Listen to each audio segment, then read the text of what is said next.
Okay, good morning, Mats and Gregor. Morning. Morning. We have here David from Markzware in Netherlands, the European office, and Mats and Gregor up in Sweden. Yeah.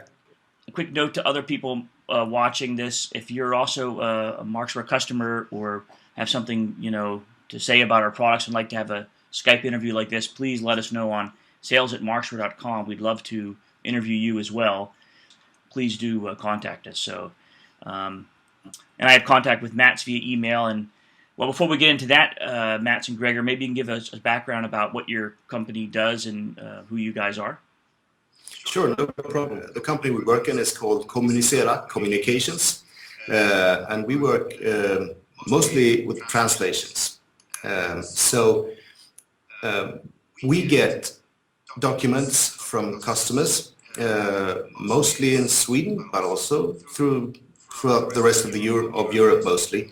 And we need to translate these documents and then deliver them back to the customer, preferably in the same format as the one we received, and it can be all kinds of formats. It could be XML, it could be some printed document like InDesign, it could be Word documents. 35, I think now, or something like that. Yeah, we're about 35 right now, and that's project managers, and it's us technicians, and it's some sales guys. And a few translators. Right. Yeah, and then the management. Right, for the, yeah. Wow, that's quite amazing then. So 35, and then, of course, a whole host of freelancers. Yeah. Sitting in each one in their own country usually. So somebody who translates to German would need to be a German and be stationed in Germany. Also for cultural, the how do you say it, up-to-date translation of slang and this and that, Yeah, Gregor, we work in the technical solutions department, which means we get to see a lot of InDesign files, because usually the translators and the project managers, they can't work with the InDesign files or for that matter Quark files, FrameMaker files. So we need to sort of interface these files for the translators. So we export the texts, and we see to it that all texts get exported. And also another thing that I think very few people outside of the translation business are aware of is that you also need to optimize these documents to work for translation. And that's because the translator needs a clean sentence without any formatting. And in InDesign, you won't be able to see the formatting as you are in, for example, XML or HTML. In XML or HTML, you will see the formatting, which is usually controlled by tags. But there are tags in InDesign also, it's just that you don't see them. Right. But when we export the text, the translators do see the tags. We need to sort of keep some kind of control of what is the paragraph style used, what's the character style used, and what any local formatting that is applied. We need to see to it that this formatting is kept, because when we subsequently import the text, it needs to end up in the right place with the exact right formatting. Right. The same formatting as in the original. Right, from say Swedish to English to German to whatever. Yeah, exactly. It's another language, but it's supposed to be the same formatting. Right.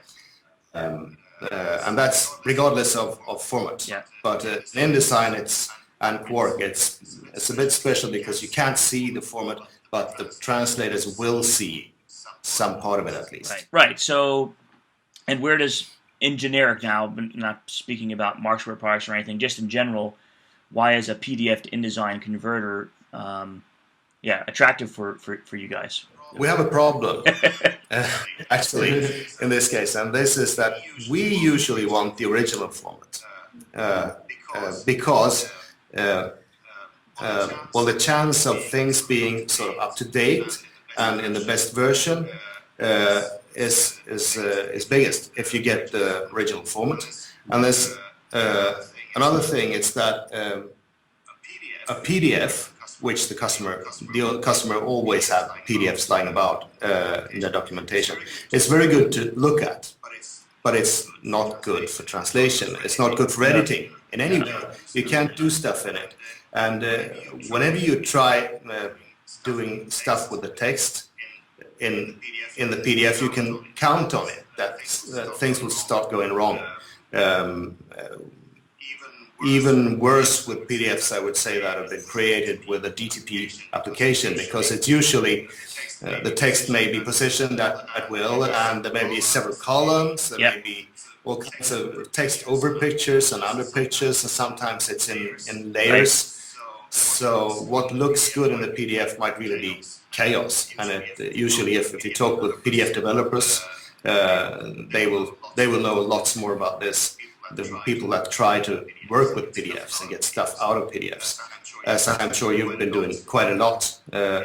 It's got to be a challenge. Stuff is made in InDesign or Quark, and they make it into a PDF. We need to make it back into an original format which is suitable, and that will still be. So here's my question. And so why can't you get the original file from the customer then, the InDesign or the Quark file, or FrameMaker, whatever? That's a good question. That's a good question. We often ask ourselves why. Sometimes the customers may not own the files. So maybe it's a company which is originally, they have a product which is originally made in the USA, say, and there's a European company. Maybe they import the product and they need it translated, but it's a third-party company who imports the product. So and the people who did the documentation to begin with, they don't want to sort of give out the original files for this reason. They don't own the documentation. So they say, well, if you want to sell our product, good luck. Here's a PDF. Okay, but we need it translated. Oh, well, that's not our problem. That's your job. Exactly. We need to sort of use the PDFs, because that is very much preferable to make it start from the beginning, from zero, and just build something up. Actually, that takes a longer time. Which is where a PDF to InDesign converter was, just fantastic for helping you get that how do you say the basics of it in any event. I mean, you might have to do some touching up, but engineers have years of experience in desktop publishing and with PDF, so the combination to do the conversion is, probably one of the best mixes out there is Markzware to do such a conversion, but it is tricky, So okay, so now maybe more into specifically what your experiences are with the different PDF converters out there. Of course, Markzware makes the PDF2DTP for InDesign or for Quark, but you also had used another PDF to InDesign converter, correct? Yeah, we have. We work with several ones. When concerning Word, we use PDF Transformer, and that's all a AABBY PDF. Using a plugin for InDesign called PDF2ID from a company called Recosoft. And we've been doing that for a couple of years because they've had their product out, I don't know, is it 5 or 6 years something. We discovered that plugin, we started using it almost immediately. So I think we've used it from version 1.5 or something. And they are now in 3.5 or 4, I think, yes. So, but what we need is a productive plugin. And we have been lacking that, actually. A lot of extra work needed. And that's something that we feel it's very much a good thing for us if we don't need to work so much with the files afterwards, because that's the time-consuming stuff. Even if it takes us 5 minutes to convert a file, that's nothing compared to the 12, 16, 20 hours we may need to actually get it to work for translation. And I have some examples there. And it's a recent job that we did. We've been using also another product from Recosoft, which is great. Your product works a little bit differently compared to that product. which is good for us. It makes us more productive the way your product works right now. So I'd like to sort of show you Please do. in which ways it is different. So this is the original one page from an original PDF. It pretty much looks like a lot of the PDFs that we get from our customers that they ask us to convert. Table contents, it's the illustrations, and it's a couple of numbered sections here with descriptions. So it doesn't look like anything much. It doesn't look complicated. Well, I'm afraid that it is. It's more complicated than you might think. Take out a portion of this and convert it with the plugin we have been using before, which, as I said, it's a great plugin. It can convert InDesign files. It's very good with the images, but text-wise for us, since the text is really important, we need to be able to edit it afterwards and to work with it afterwards.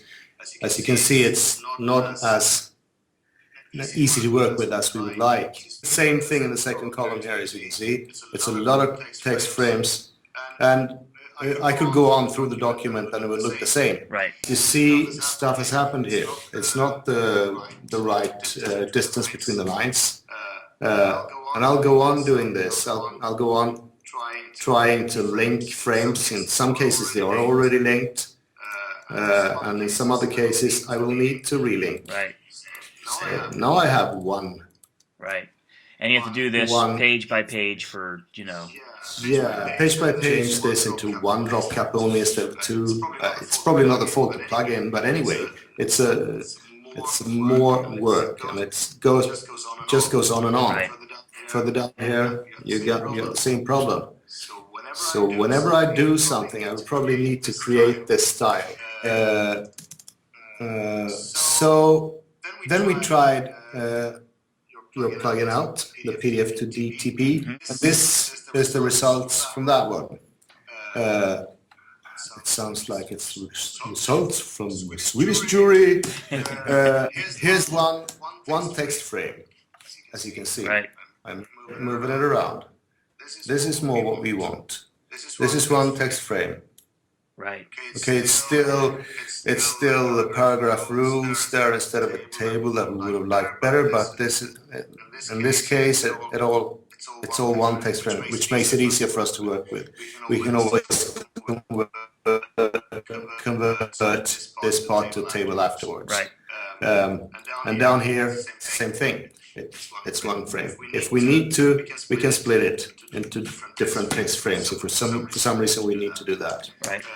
So this thing works a lot better for us.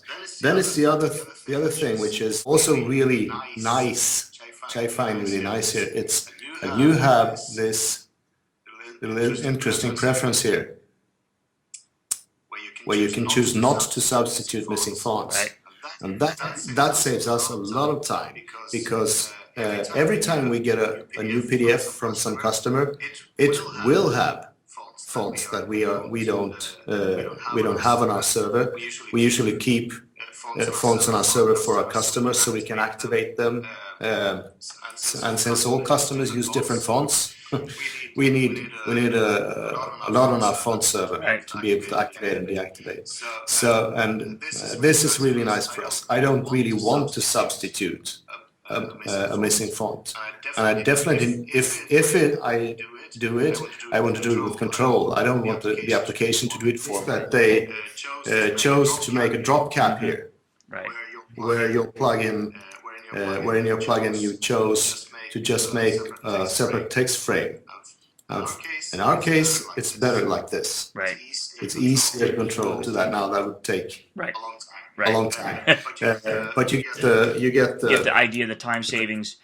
I mean, the plugin from our competitor will save you time, but with our plugin, you're going to save even more time, is what you're getting at here, obviously. Yeah, that's it. We'll save even more time because we need to edit the text afterwards, and it also needs to be workable because we need to translate the text. And after it's translated, and import it into the document. We usually do the translation outside of InDesign. After that, it will need to be, well, you need to do some layout on it because it will have expanded maybe 10, 15, 20% the text expansion in the translation. And you can only imagine if all of these text frames expand, all of these text frames, they will expand. So perhaps this one, it will be 2 lines. The next one, it will also be 2 lines. The third one here will also be 2 lines, and so on. That would take me forever to sort of get it to look good and to work. So for us, it's the text part is really important. Yeah, no, I could imagine. Yeah, for a lot of people, of course, but I could certainly imagine your case. Yeah. This one works fine with illustrations, and on the other hand, so does yours. It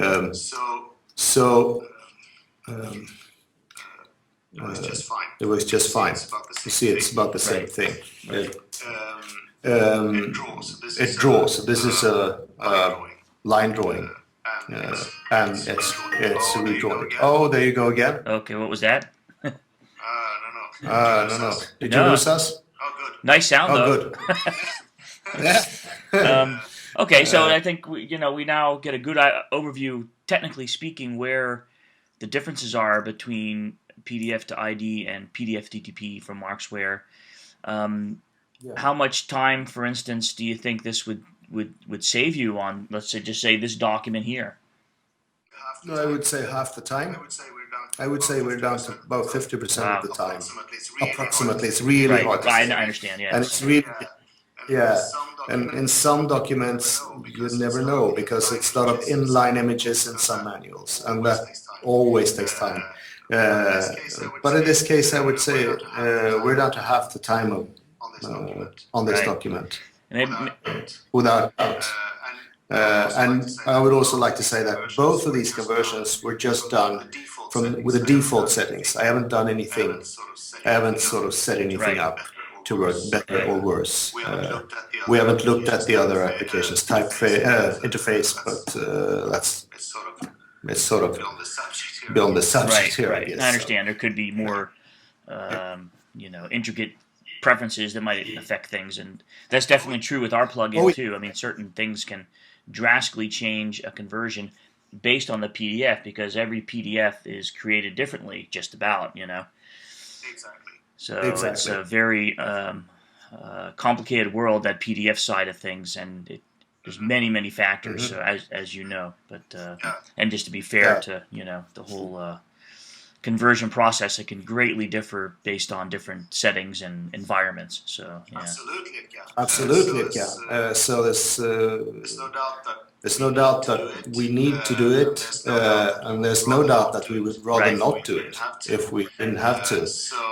So any tool that takes us further and makes us more productive is good for us. Cool. So thank you for that more in-depth look inside of the conversion process, and how, in this case, PDF2DTP is, even a much better time saver than our competitor. Yes, you are. Yes, you are. Yes, absolutely. Fantastic. Did you recommend PDF2DTP to other users, potential users out there?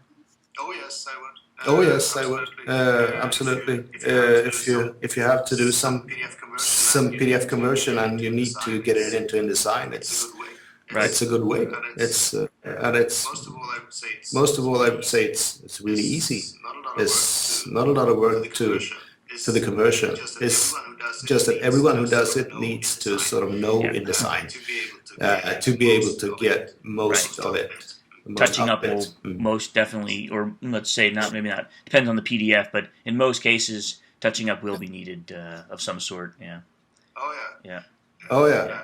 Yeah. And yes, I would say it's. And for us, it's been the only way. There is no other way when the customer comes to the PDF and they simply don't have the original. And as we have with a lot of our customers, they're publishers or people working in the publishing industry that get a file from a other publisher, and they say, that's all we have, work with it. And in years past, they would just recreate it, but now they at least have that ability to get a good basis, a good start on the recreation of the file. Oh yes. Oh yes. And of course, bad files. If you have a bad InDesign file, but you had made a PDF, the day before, now, and you can't open that InDesign file anymore. It's corrupted for whatever reason. A lot of people work over these USB drives nowadays, which is terribly dangerous, And then you can all of a sudden the whole file can just break on you. And if all you have left is a PDF, well then these kind of products are fantastic for. Oh yes, for saving. Oh yes, for saving documents, saving your work. Definitely, still is faster than doing it all from the beginning again, from a blank sheet. So in this case, it's just great. It's just great that we have something that works even better. So I'm looking forward to starting using it. Thank you, Mats and Gregor, for your time and the in-depth interview here. And we look forward to staying in contact with you and working further to even make better our PDF. Again, thank you. Yeah. Well, thank you for calling us. Well, thank you for calling us. We'll talk to you later. We will. All right. Take care. Okay. See ya. Bye-bye.